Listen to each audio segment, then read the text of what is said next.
every gamer has had experiences where it looked like they just weren't going to make it. When your health is low and enemies are coming at you in droves, you feel like you're about to draw your last breath, and then suddenly you see it. You see something that's sure to turn the tables, a truly delicious power-up.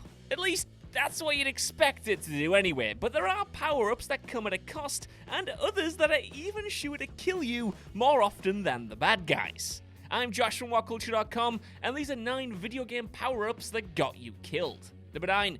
CLOAK of Darkness, Wizards and Warriors. Before Donkey Kong Country and GoldenEye 007, Rare made a neat NES platformer called Wizards and Warriors. As you navigate around forests, caves, and castles in this game, you'll have to face a myriad of demons, warlocks, and monsters, and there's probably some wizards and warriors in there as well, just as an educated guess. Fortunately, there are plenty of power-ups to assist you on your quest. You got pink potions that let you jump higher, an egg bomb that destroys all on-screen enemies at once, and even an alarm clock that freezes time, allowing you to stroll past baddies with ease. However, the CLOAK of Darkness is the game's most well-known upgrade, but for all the wrong reasons.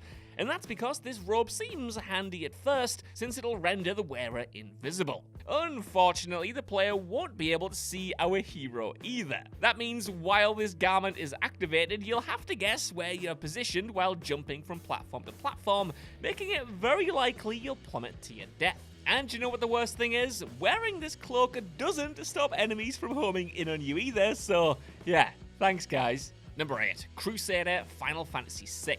Throughout Final Fantasy VI, your party will regularly obtain Magicite, enhanced elements which allow you to summon Esper monsters in battle. One of the most powerful Espers is Crusader, a trio of beasts that unleash an unblockable attack on the enemy. But there's a bit of a snag. See, Crusader's onslaught does devastating damage to everyone on screen, including you. Even though it's likely their attack will defeat your enemies, of course, you'll probably be looking at the game over screen immediately after. Now, to avoid this dilemma, it should be pretty simple. I mean, if you don't assign Crusader to your group, there should be no problem, right? Well, yeah, but if you use an anonymous Magicite, you will summon an Esper at random. So if Crusader is the one that's chosen, well, it's bad luck bears for you. Number 7, BOB-OMB.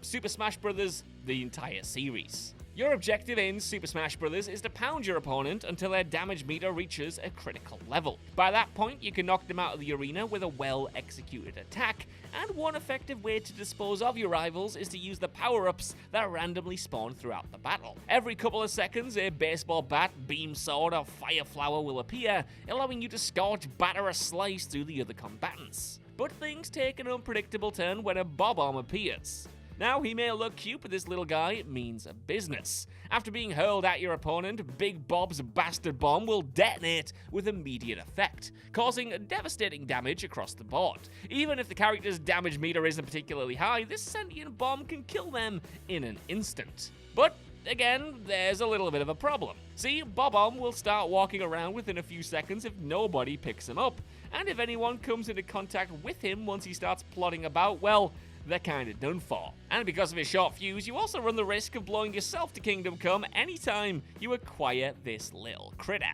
Number 6, BALDACHIN'S Blessing, Elden Ring. Rather than hitting the player over the head with tips and tutorials, From Software titles expect you to figure everything out by yourself. And none of Hidetaka Miyazaki's work exemplifies this notion more than Elden Ring.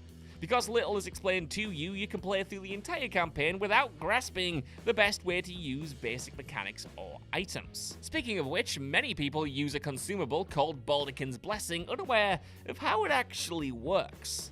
And that's because to acquire this artifact, all you have to do is embrace fear in the Round Table Hold. And at first, BALDACHIN'S Blessing seems pretty nifty, since it grants you extra poise. However, fear kinda fails to mention the heirloom also has a catch. So long as this item remains in your inventory, your max HP will be decreased by 5%. And because this is never directly mentioned, many players, including myself, can have this blessing equipped for hours, oblivious as to the cost. And even though 5% of health doesn't sound like a big deal, it is sure to make the difference between life and death in some fights, especially considering everything in Elden Ring is trying to kill you. So when Fia offers you a free cuddle, tell her you're not interested. Number 5. The NUKE, TUROK 2 Seeds of Evil. The NUKE is the most powerful weapon in TUROK 2 Seeds of Evil, capable of obliterating any standard enemy with a single blast. However, obtaining this atomic beast is not easy. First, you must activate a hidden switch in each level to open the flesh portal, and after that, you need to enter this portal and kill a swarm of baddies before you're rewarded with a NUKE piece. Once you've done this 6 times, you will have assembled this Bringer of Death. Rather than make the rest of the game a cakewalk though, this gizmo's not really worth the time and effort to get, since the NUKE takes 5 seconds to charge and 5 more seconds before it kills its target. So, if my maths is correct anyway, that means that while you're prepping the NUKE, you're going to be a sitting duck for 10 seconds, giving your foes ample time to tear you apart. If you use other good weapons like the Scorpion Launcher or the Shredder instead, you can slaughter those nasty dinos in half the time. And because you can only acquire the NUKE very late in the game and it has no effect on the final boss, can you believe, there's actually no major incentive to pick it up other than bragging rights. Number 4, the charismatic autobiography, Yakuza 0. To keep the streets of Kamurocho clean, Yakuza member Kazuma Kiryu has to pummel every little daphne that he comes across. While the self-proclaimed Dragon of Dojima is being wailed upon by scores of thugs and rival gangsters, he needs all the help he can get. And fortunately, Kiryu can use a power boost to permanently increase his health, slow down enemy attacks, or jump into 3rd gear heat from the get-go. But you better think twice about equipping the charismatic autobiography. See, if you read the item's description in the inventory screen, it actually warns you that the masses will kill to get a copy of it. Sadly, though, most first-time gamers dismiss this claim outright, assuming that it's a mere exaggeration and just a funny bit of lore. Only after they've been beaten to death umpteen times do they decide that it would be safer to just unequip the book. That's because not only will baddies home in on you if you equip this item, but they'll also attack you more aggressively. And because the biography doesn't give the player any helpful bonuses, there's really no reason to keep it once you realize just how much of a detriment it is. Number 3, KENSHI'S Blindfold, Mortal Kombat 11.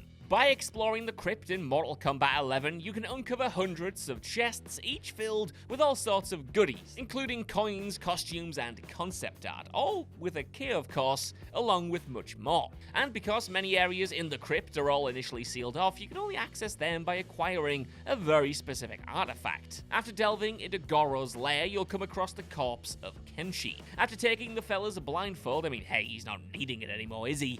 You'll then be able to use its magical power to find hidden treasures, secret paths, and breakable walls. With this mystic piece of cloth, you'll discover tons of chests that you never would have found otherwise. But there's just one small issue. While the blindfold is active, demons will be aware of your presence. Worse still, you get no warning when these beasties are approaching, and the only time you'll see one is during the split second before they rip your face off. But the thing is, you can't actually avoid using the blindfold. You need the magical attire to find certain entrances and exits, including the doorway to escape the room where you found it in the first place. So if you want to avoid being torn asunder by the denizens of the Netherrealm, you'll have to utilize KENSHI'S blindfold as sparingly as possible. Number 2, Poison Mushroom, Super Mario Bros. The Lost Levels. If you were a gamer during the 80s and 90s, you were probably introduced to lethal power-ups while playing Super Mario Bros. The Lost Levels. While bashing open blocks in the first zone, a mushroom is released. Pretty standard practice in a Mario game, and naturally the player instinctively grabs this spotty fungus, hoping to turn small Mario into his super form. Instead though, our heroic plumber just drops dead, causing the player to go back to the start. So, what's going on here? Has he accidentally grabbed a cordyceps or something? What's happening? Well, it turns out that this is actually a poison mushroom, not a super mushroom, as you may have been led to believe. But hey, now you're aware of these murderous toadstools, you'll probably be able to avoid them in the future. Right? Well, sadly, it's not that easy, as both mushrooms look very similar on the NES version, making it tricky to tell them apart. And because the Lost Levels is so brutally difficult, you'll probably try to pick up every mushroom you can find, knowing there's a 50-50 chance that it'll make you take a dirt nap. Number 1, the Auditory Cape, Assassin's Creed 2. There's kind of a golden rule in gaming. The harder it is to complete a quest, the greater the reward should be. Unfortunately, Assassin's Creed 2 didn't get that memo since the developers hid the worst power-up behind the most vexing mission. See, as you parkour across the city, hero Ezio can take part in a side quest, which requires him to collect 100 feathers. This collectathon is no picnic either, since our master assassin must examine every nook and cranny, check every rooftop, and make many leaps of fate to nab each feather. For your efforts though, you will be gifted with the swanky auditory cape. And now, naturally, you might be expecting a big buff from this. Say, maybe some cool looking drip that'll boost your health, render you bulletproof, or maybe even enhance your sneaking abilities. But indeed, this abominable cloak makes every enemy within a mile just try to kill you on sight. If you were ever intending to show off your new threads then, guess again, as long as you're wearing this cursed cape, you'll be too busy fighting off a never-ending assault of NPCs to do literally anything else. And as frustrating as the auditory cape is, it's the fact that you spent hours grinding to unlock it that makes it 10 times more frustrating. So, that's our list. I want to know what you guys think down in the comments below. Have you ever unlocked a power-up that just wasn't worth it at all? And were you as burned by these as I was? Let us know, and while you're down there, if you could, please give us a like, share, subscribe, and head over to WhatCulture.com for more lists and news like this every single day. Even if you don't though, I've been Josh. Thanks so much for watching, and I'll see you soon.